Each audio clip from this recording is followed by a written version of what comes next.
Hello and welcome to the next episode of our podcast on negotiation. This one is a very special one because we have a very honored and noble guest with us, Jeswald Salacuse. Jess, thank you for being with us today. Pleased to be with you. um, let me introduce Jess in a few words. Actually, it's impossible to introduce you in a few words. So what I'm going to do, normally I do it from the top of my head, but I won't be able to mention all your titles and all your experience, profound experience in leadership and negotiation. That's the topic of our chat. So let me just read it out loud. So a JD from Harvard University. You lectured in Nigeria. You were a Wall Street lawyer, professor, dean of Southern Methodist University, dean of Tufts, Fletcher School, Tufts University, Fletcher School of Law and Diplomacy. You were founder, chairman of multiple organizations. You also work at the program on negotiation and the executive committee. And the list is much longer. Yeah, just it's so great to have you with us. The topic of our talk will be leadership and negotiation. But before we come to leadership, I have a question concerning your previous work on negotiation, especially on international negotiation. Many of my students, when they start digging into especially cross-cultural international negotiation, quote your paper.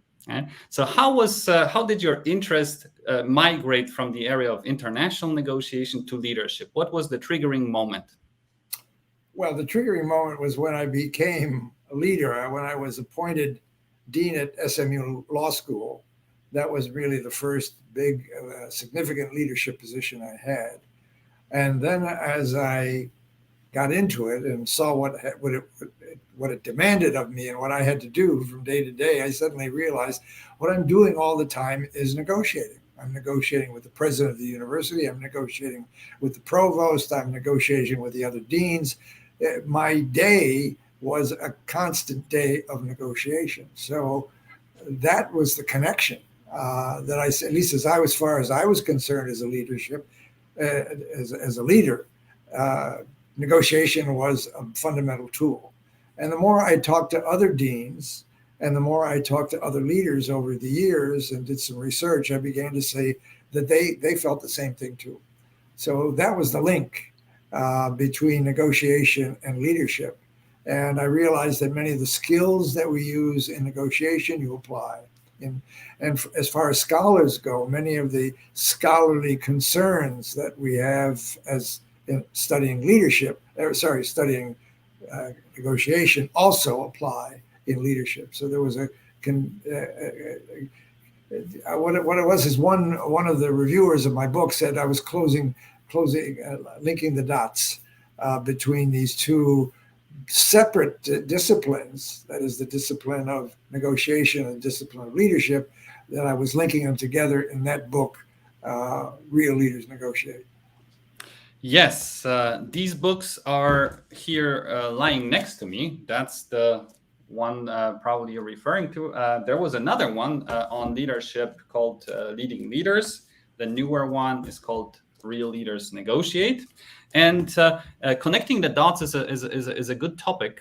So let's try to connect the dots in terms of definitions. Yeah, I'll start with negotiation. That's an easy one. That's the one I can do. I cannot do too much on leadership. So then I'll hand it over to you for the definition, and we'll jointly look for similarities and differences. So in negotiation theory, we define negotiation, the process as a communication process, interactive back and forth communication, designed to reach an agreement. And that's the maybe the easiest definition of negotiation. So what's leadership and why is it similar to negotiation? Well, first of all, leadership is fundamentally a process of communication. All leaders lead by virtue of communication. And we see that constantly in politics. We see it in practice in all sorts of organizations. So communication is key, just as communication is key in negotiation. Secondly, one is it involves interests. The interests of the organization that you lead or the interests that you're representing in the negotiation. You're constantly thinking about interests.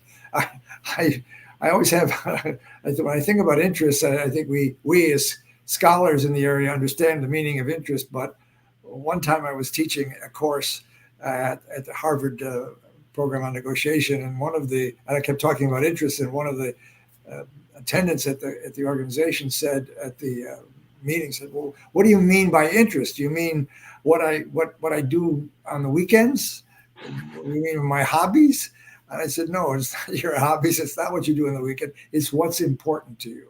And what's important is what for the interest for the leader is really what's important for the organization or the group that he or she leads."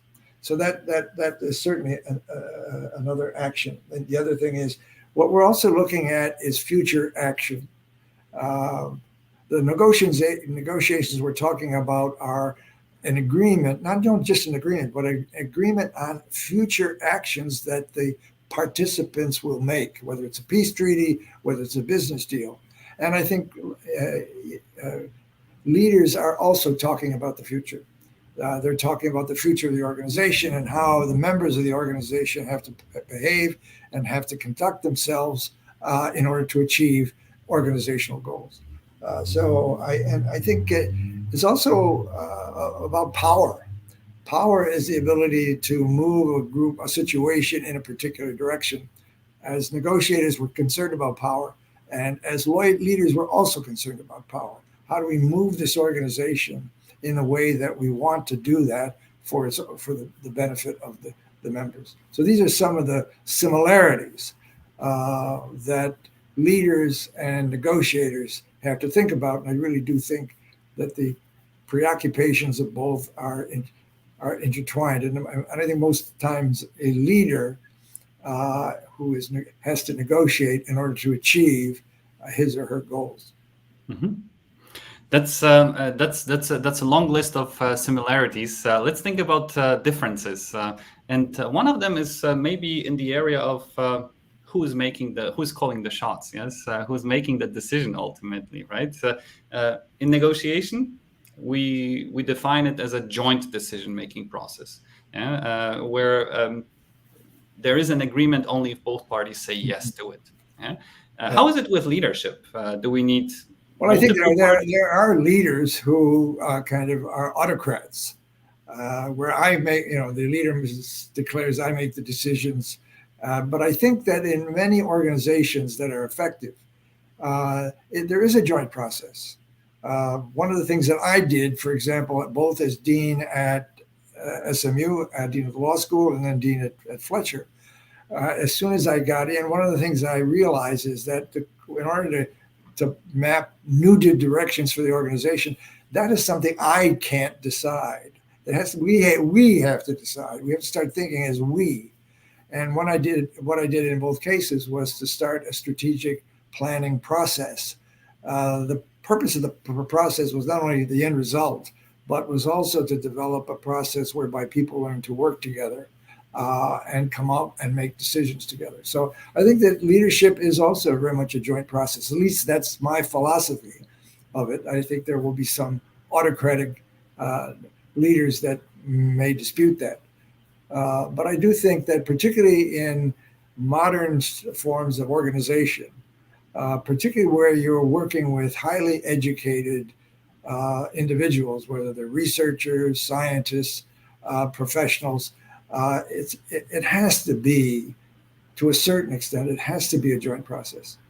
And also the argument I would make is that if it is a joint process, any decision that is made will more likely be implemented because the members of the organization have ownership. This is our deal, our understanding, our project. And we made it together, and so they're going to be invested in seeing that it happens. Mm-hmm. That's very wise words. There are lots of organizations which are governed autocratically, like you said, by leaders who seem to know more about what their followers need than the followers themselves. Certainly, in organizations consisting of highly talented, as you write, rich and powerful individuals, we need to involve them in the decision-making process, and then it becomes super close in terms of the definition to what negotiation is. Yeah. Well, I have a case in the book involving the Goldman Sachs, the great banking firm, investment banking firm, and how they had to make a decision to move from being a partnership to being a corporation. And that decision was clearly a joint decision that took them several years to make, of negotiation among the partners to decide, are we going to be a partnership? Are we going to abandon the partnership, which has been very, very successful for us, to go and become a corporation, an international corporation with all that means, and have to change our internal culture? So that was a process of negotiation that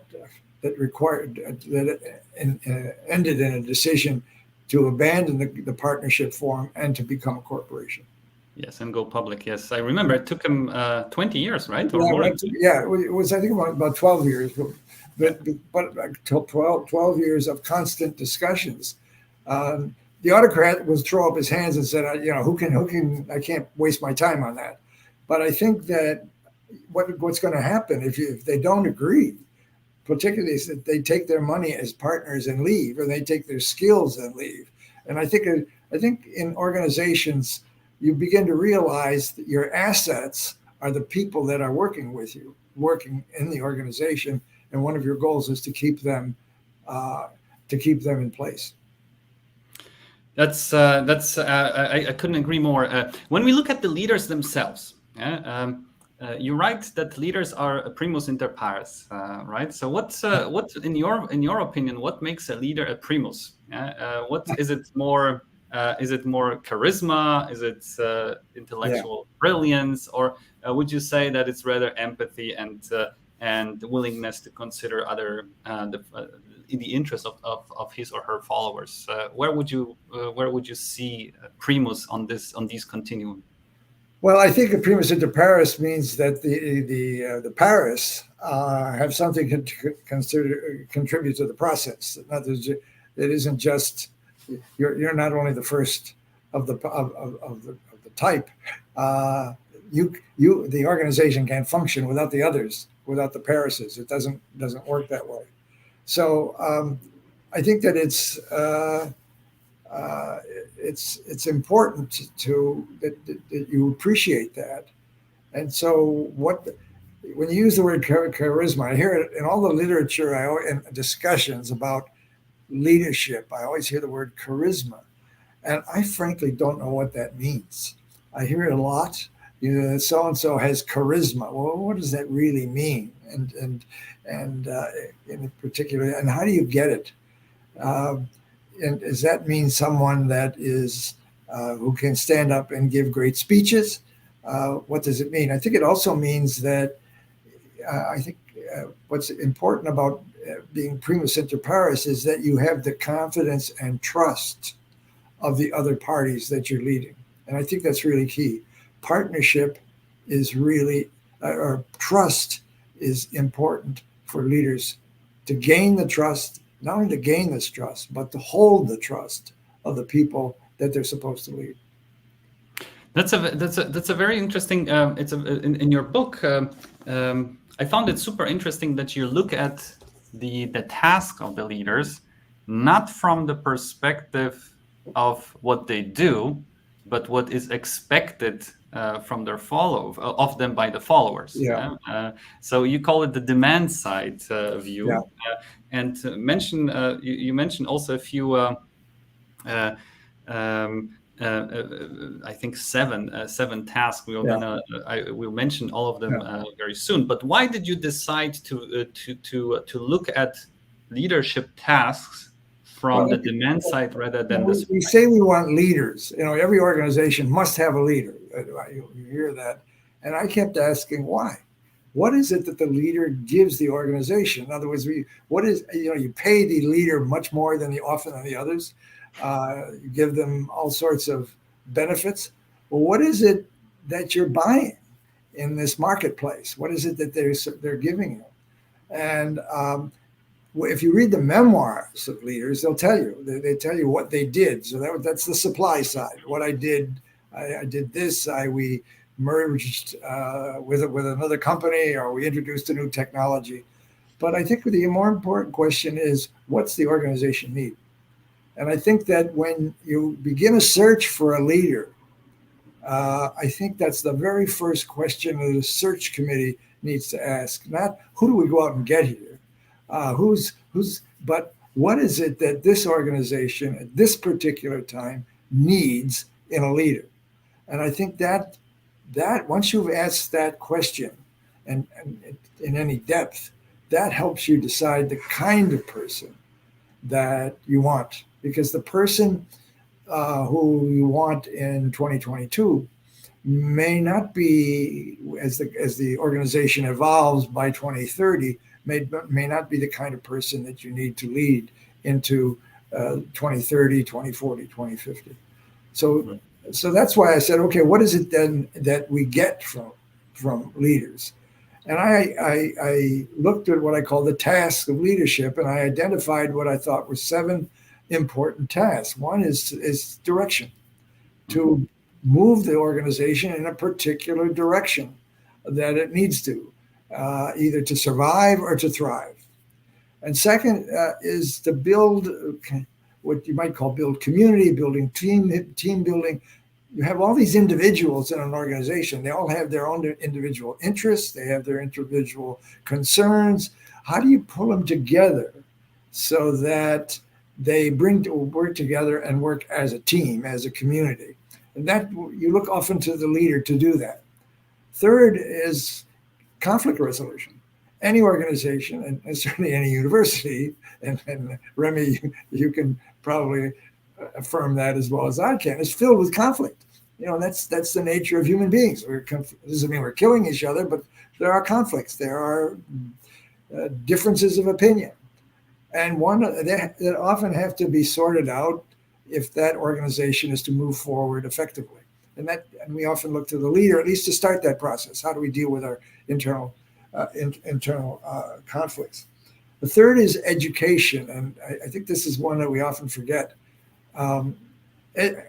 Organizations have to learn to thrive, and the point is that the leader is not the source of all knowledge, but is the manager of the educational process, understands what the organization needs to learn, how you find the sources of that, and how you bring it within the organization itself.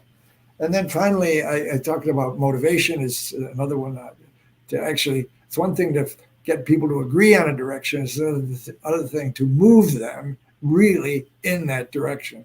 And that's what motivation is all about. The sixth task is representation. Organizations have to be represented by somebody. Organizations, when you go to a conference or you go to a meeting, someone has to speak on behalf of the organization. The organization itself can't do that. And we do that through our leaders. We send them to the meeting, the important meetings. We send them to deal with the problems that we're facing. We send them to try to sort things out with external constituents and external opponents. And then finally is trust building, to build trust within the organization. And also not trust in each other, but also trust in the leader himself or herself. What's interesting is that when leaders are fired, particularly corporate leaders, and you ask the board, well, why did you fire that person? What always comes up is that person lost the trust of the board. And that was it. And once the trust has been lost, you often can't repair that. And that's the beginning of the end. So that's how I was looking at it. And these are 7 and the more I thought about my own activities as dean of 2 graduate schools, I thought, I was doing some of all of these at one time or another as part of the job of being a leader. Mm-hmm. Thank you so much for going through the list for us. Once again, I hope we're not revealing too much content of your book, but when we look at these 7 tasks, direction, integration, motivation, conflict resolution, education, and representation, which one of them do you think requires the most time from their leader, and which one is most expected by the followers? Well, which one? It all depends on the challenges that a particular organization is facing. And also there are some leaders that like certain tasks better than others. I know, for example, deans of universities that really enjoy the external process of representing the university or representing the school at conferences, raising money. These are the external parts. I know others that hate that part of it, would rather be working internally on developing the curriculum, on setting up research projects and so forth. Often it depends on their backgrounds. It often depends on their just personal inclinations. So, but I do think that in any leadership position, a leader will be required to do probably every one of these activities before that person ceases to be a leader and moves on to other things. Mm-hmm. When we look at the followers, what do you think is the most important? Which one of these tasks is the most important one from the demand side for the followers? Right. I think trust is, when you think about it, because let me tell a story. When I was appointed dean at SMU, a few days after I was appointed, one of the senior faculty members came up to me and said, I'm really glad you've been appointed dean because I trust you. And I thought, oh, that's very nice. And then as I walked away, I thanked him and I went on and I thought, oh, wait a minute, that's it? Because he trusts me? What about my vision? What about my knowledge? Just because he trusts me? And I thought, that's true, because what they're worrying about is their own personal interests. Everybody's worrying about his personal interests. And the question is, can I trust this person to protect my personal interests? So I think trust is really it's the linchpin that holds together the other tasks that we've been talking about. Yes, so we've sorted out the supply side depends on individual preferences of leaders. From the demand side, it is as the extent to which we believe as followers that a particular leader will be inclined, able and inclined to consider our interests in the task that he or she is to do. All right, that's very interesting. And which of these 7 do you think we need negotiation the most as a skill? I would say all of them. I think all of them. Just the skills of bringing people together, the skill of helping people find direction. I think it was, as I said, I was using negotiation all the time. So I think it's a fundamental tool of leaders. Maybe be challenged by that by leaders themselves, but I think it's the fundamental tool of leadership, and that all of these tasks require bringing people together. It requires connecting with people. It requires getting their agreement. Certainly, when you're outside representing your organization, you're constantly negotiating. When you are trying to deal with internal conflicts between 2 department heads, you're involved in a negotiation. When you're trying to bring together the whole organization to agree on a new vision, on a new strategic goal, that in itself is a negotiation process as well. Why do you think now, when I think back at and look at the leaders, only very few leaders, continuously work on their negotiation skills? So it seems to me that negotiation skills are largely underestimated by many leaders. Yeah? Would you agree with this hypothesis? I think traditionally, yes. I mean, if you look at the traditional works on leadership, they don't emphasize a negotiation. But I think that it is, as I said before, it's the fundamental tool, and often it's because they come to power. Often leaders come to power with the assumption that their fundamental tool is the tool of command. I command things happen, and I think they're often surprised when they're finding that commands don't work. Even, for example, within the White House, I don't know how many presidents that were always surprised by the fact, and negatively surprised at how their orders were not really carried out always immediately and exactly the way they wanted to. And I think it's because often if you rely on command alone, it's not an effective tool for achieving organizational needs. Mm-hmm. So we've established that negotiation is a fundamental skill, sometimes underestimated by those who, let's say, tend to use command as a main tool of exerting impact in an organization. But what other skills, in addition to negotiation, do good leaders or great leaders need to demonstrate and possess? Well, I mean, I think one thing that comes to mind is wisdom. You have to make decisions constantly. Once you've gathered the information, once you've negotiated with a certain amount of support, but the wisdom is, and that requires trying to project in the future. If I make this decision, what's going to be the impact on the organization? What's going to be the impact on morale? What's going to be the impact on our effectiveness? So there's a notion of wisdom that one has to develop, often through experience. So there's that. There's the importance of really listening hard to the people that you are working with, to the people that you're supposed to lead. And I think that sometimes leaders don't realize, or they get to the point where they think they really don't have to listen, that they are the source of all wisdom. But I do think that the skills of listening and of drawing out people, drawing out their views, is a key factor in effective leaders. I once read a very wise claim which goes along the same lines: leaders who don't listen will be surrounded by people who have nothing to say. That's true.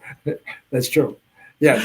And so it is. But I think there's a lesson in that when you pick your team, you don't want to pick just people that think the way you do. You want to pick individuals or select individuals who have different points of view, because that a leader being open to different points of view, not thinking that he or she is the font of all wisdom, is extremely important to effective leadership. Mm-hmm. When I was reading about these seven tasks, by the way, dear followers, make sure you get the book. That's the first commercial. There will be another one at the end. Yeah? When I was reading about the 7 tasks, I could immediately understand 6 out of 7. Yeah. With the 7th one, I had to struggle for a while. That was education. Yeah. Yeah. Even despite the fact that we're both in this business, yes, education business. Why did you decide to put education among the 7 leadership tasks? And why do we need negotiation skills as leaders in this task? Well, in a way, Remy, you and I are both professors, and I think you understand that even a relationship between a professor and a student is a negotiation. It's a negotiated deal that we have agreed to embark on a particular practice, and that in doing that, we're each going to have certain responsibilities. So I think it's important to recognize that education is important in the leadership process. I will tell you, most leaders, I don't think, appreciate leadership appreciate education as an important part of their job. I gave a program one day for it was a one-day program on negotiation and leadership, and I took the 7 tasks and I had 7 flip charts put around the room, and I said to this group, there were I think we had about 100 people in the room. I said, look, I want each of you, because I want to get a discussion going. Each of you, I said, you all have experience with each of these 7 tasks. So I'm going to want you to go to each one of you, pick the task for the task that you like to do best. And we'll try to have a discussion among the people at that task to draw out the best practices for direction or conflict resolution and so forth. And I was astounded when I looked at, do you know which one attracted the least number of participants? Because they would go voluntarily to the flip chart with the task that they like to do best.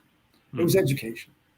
And the more I thought about it is, first of all, I think they didn't see that as part of their job as leaders.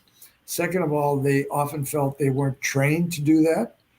That was not part of, if you had an MBA in business, you really weren't given, you were given instructions, you were given education about how to order people around, but not how to educate them.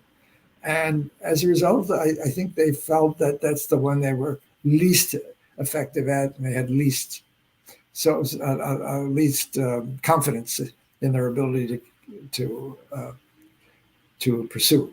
So I think education is one. But when you think about, we talk about the importance of learning organizations. I mean, every organizational guru talks about the importance of learning the changes in the environment, the changes in the market, and how to adjust to them. For the organization as a whole, they will all say education is important, but who's going to lead that process? And I think that as part of the leadership, the leader has to see himself or herself as the manager of the process, not necessarily the font of all wisdom of educational knowledge. Yes, it took me a while to understand it. That was the least intuitive of the 7 from my perspective when I read the book.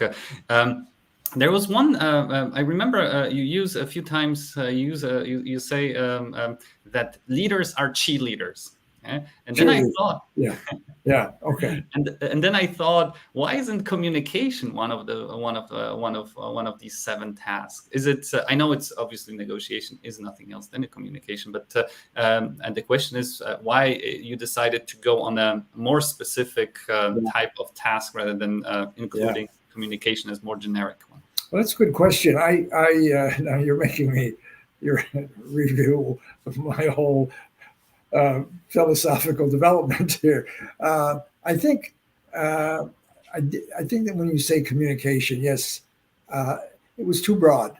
Yes, the leaders have to be effective communicators, but about what? And I wanted to make it more functional, because I kept saying to myself, what is it leaders do? What is it, what are we paying? What do we want from these people that we pay them so much and give them so much prestige and so many benefits? What is the actual thing we want? Don't tell me charisma, because I don't know what that means, and I don't know how you use it, but I want to know specifically, what is it this person is going to do to make this organization a better place? So with that kind of functional analysis, I came down to the 7. Mm-hmm.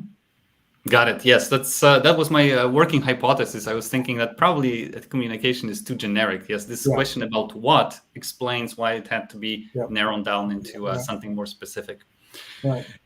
When you meet people, when you meet your students, when you talk to executives, I was thinking, based on your profound experience in the area, both on the research and practical side, are you able to recognize leaders by the way they negotiate in your classes?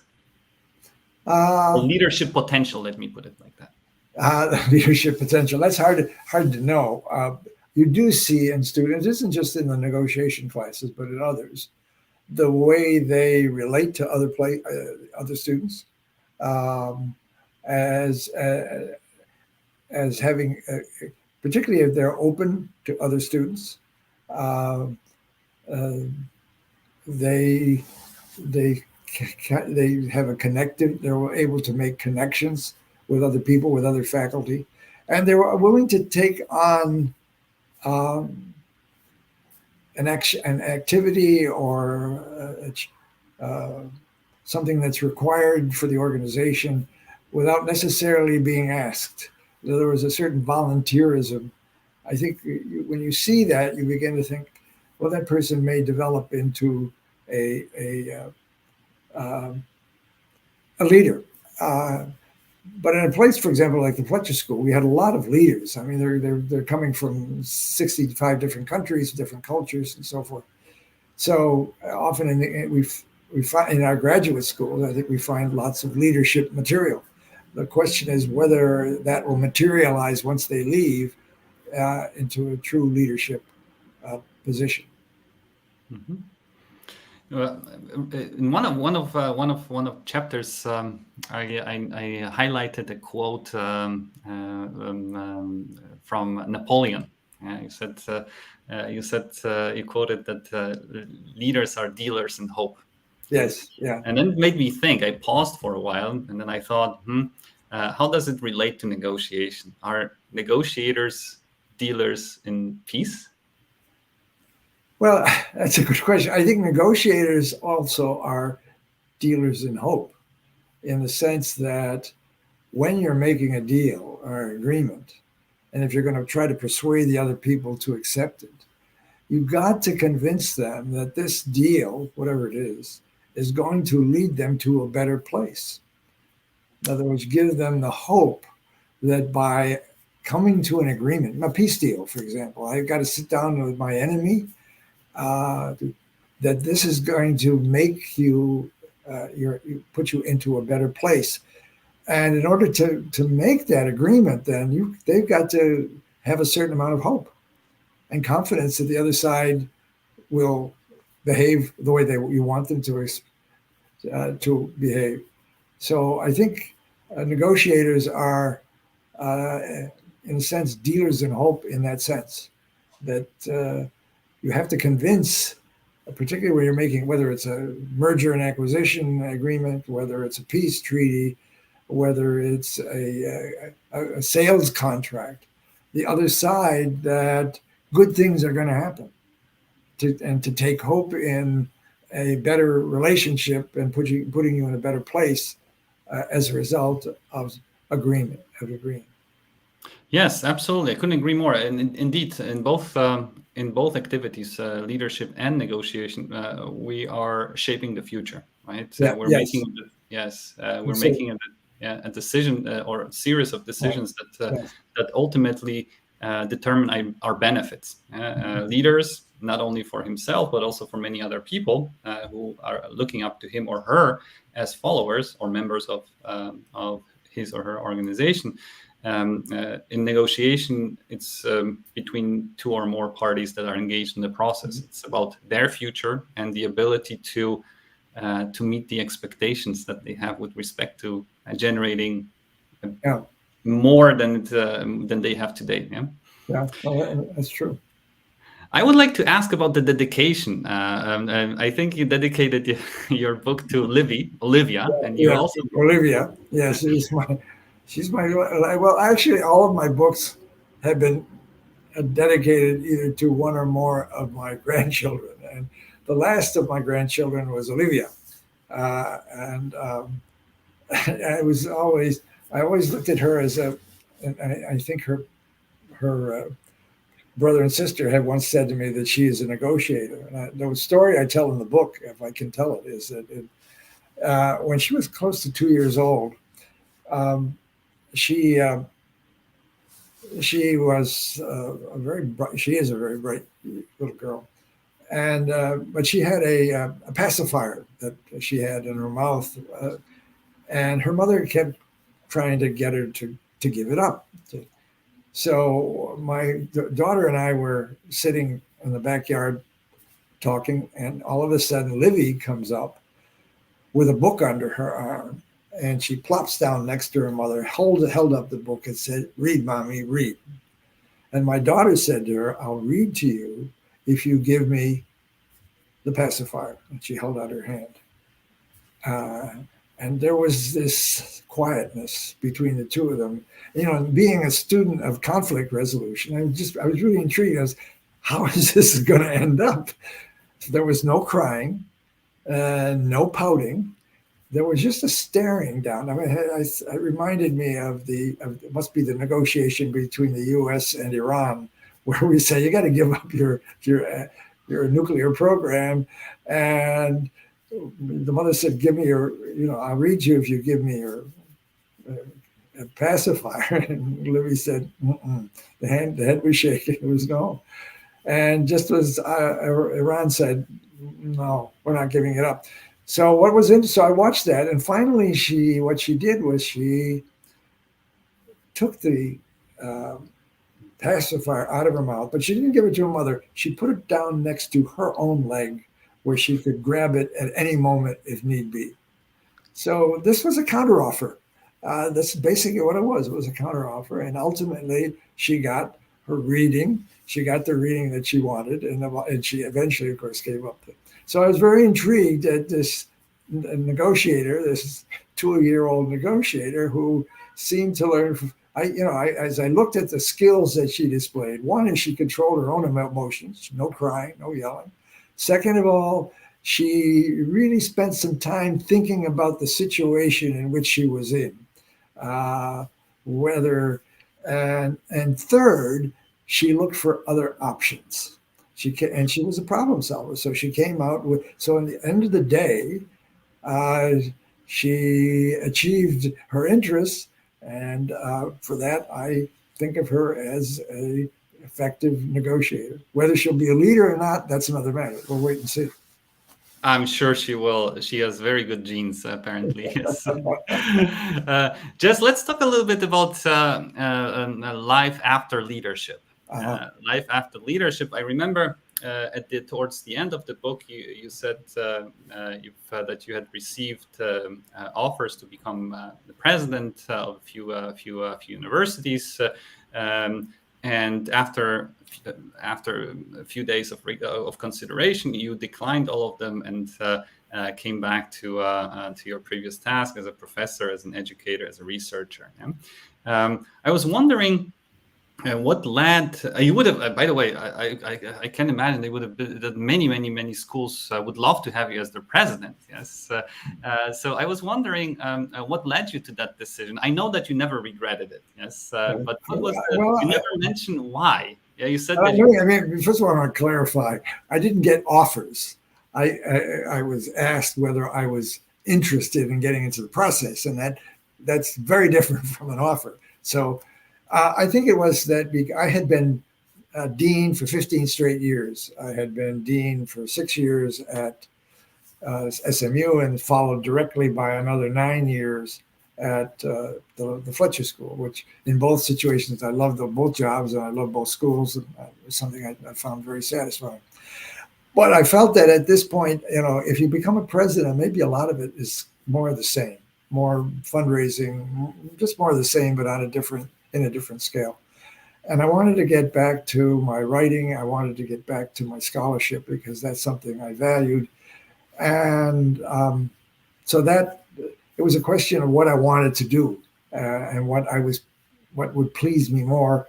And I felt that scholarship and teaching was at that stage in my career what I wanted to do, and not to take on another leadership position in academia. Mm-hmm. And it must. I was also wondering, stepping down from a leadership position at the same university. I mean, stepping down is maybe exaggerated, right? But coming back to a job as a professor means that you got the new boss, the new dean, who would be ultimately follow you in this position. And I also noticed that a dean of the Fletcher School wrote a blurb, a recommendation for this book. So apparently the relationship after you've stepped down must have been really good. I had several deans that I least 3 or 4 that I worked under or with after being dean, and they were all very cordial, because one of the things is that I was never going to do ever is get in the way of another dean. I wanted to be supportive of whatever they wanted to do, and that's the way, and I made that clear. Each dean should be entitled to chart the path that he or she wants. So that was never an issue. On the other hand, I did take on a series of tasks for the university once I left the deanship. I was appointed to a group to develop a system of improved system of governance for the university, and the group selected me as chair, and we eventually adopted a university senate, which we then persuaded the trustees to accept, and I was elected the first president of the Tufts University Senate. So there were other university tasks that I took on, other tasks that I took on that where people felt my experience could be useful, and I was glad to do that. And you also yes, I'd also been very much involved in the executive committee of the program on negotiation at Harvard Law School. And you also found some time to invite a young tell that story. Why don't you just tell that story, because it explains our connection. I mean, our connection goes back many, many years, Remy. Many years, exactly. That's many means 17. I was a young PhD student at that time when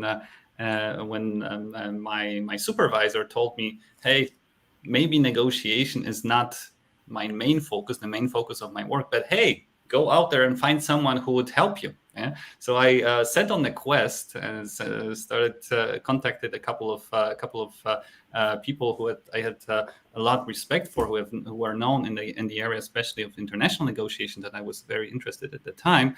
Among others, I reached out to you, and you kindly said, "Yes, please come. We have office space. You're welcome. You're welcome here. I'll introduce you to a couple of people who do work in that area as well."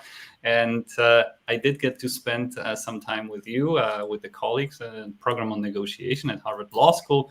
And I must show this. I cannot resist. When I was leaving in 2005, this was exactly when the first book on leaders came out. Your first book on leaders, Leading Leaders: How to Manage Smart, Talented, Rich, and Powerful People. And when I came to say goodbye to your office, I got this book with a personal note from Jeswald Salacuse. Once again, thank you so much, Jess, for having me, despite your busy schedule. Yeah? Inviting such a no-name as I am, as I've been. I will always appreciate it, and I find absolutely no means to pay it back to you. So I've kept on paying back to others who have ever asked me for help. My last question is always great negotiators. So in the book, you mentioned many of them. Yeah, I've noticed Lyndon Johnson mentioned many times, Jimmy Carter, Richard Holbrooke, each of them famous for negotiating big deals. Yeah? So being or showing mastery in their negotiations, such as, for example, Lyndon Johnson as a majority leader in the U.S. Senate. My question is, if you were to name one great negotiator / leader, who would it be? Would it be any of them? Maybe someone completely different? Who would it be, and why? I really can't answer that one. There's so many good people around. I mean, the history, and in each time, I think countries have been successful. I mean, lucky to have the right person come to the fore. I mean, we were just talking before we began the program about Lech Walesa, and you mentioned you had been discussing with him. And certainly when I think about Lech Walesa as a political leader, but you mentioned his importance in negotiating the democracy of Poland, of the new Poland, after the Iron Curtain disappeared. And I think, each Poland, I think, was very lucky to have that kind of man on the spot at the time they were needed. So I really can't think. I mean, I think if you go back in history, I've been looking at one of the questions I was looking at, because I'm doing some work for the National Center on State Courts, was judicial leadership among judges. We often think about judges, and when we go back in the United States, I can point to several judges who made a big difference. John Marshall, for example, was one that was really a early judge, Chief Justice of the United States, and he really set the constitutional basis, because it turns out he was really an effective leader, an effective negotiator. Earl Warren, at the time of the desegregation cases, was also lucky. I know we were lucky to have, because he effectively persuaded the Supreme Court to make unanimous decisions upholding the equality of our citizens and the illegality of desegregation based on race. So I think each time you have to look carefully at the historical period in which they're functioning, the challenges that they're facing. So I really find it hard to pick one to say, well, that was the great leader of all time. How about if we extend it to 3? I would need more time to think about that. Yeah. Okay. So we'll keep in touch. The names that you mentioned, the names in the book, are people that I felt significant enough, because it wasn't just I mentioned them because they were great leaders, but because their activities proved a point about negotiation or about leadership, and they illustrated it in their behavior. Just thank you so much for taking the time to answer all your questions. I promised one more commercial break. Here it is. Great book. Real Leaders Negotiate! ! Gaining, Using, and Keeping Power to Lead Through Negotiation by Jeswald Salacuse. Just thank you so much. I want to thank you for inviting me. It was great we have not been in real significant contact over the years, and one of the pleasures of this project that we've been involved in today is to reconnect. I've been watching your advance in your career at a distance with great satisfaction. I take it a little pride too. Thank you. Thank you so much, Jess. I owe it also to you. Thank you so much for being with us. Thank you to all viewers who have joined us.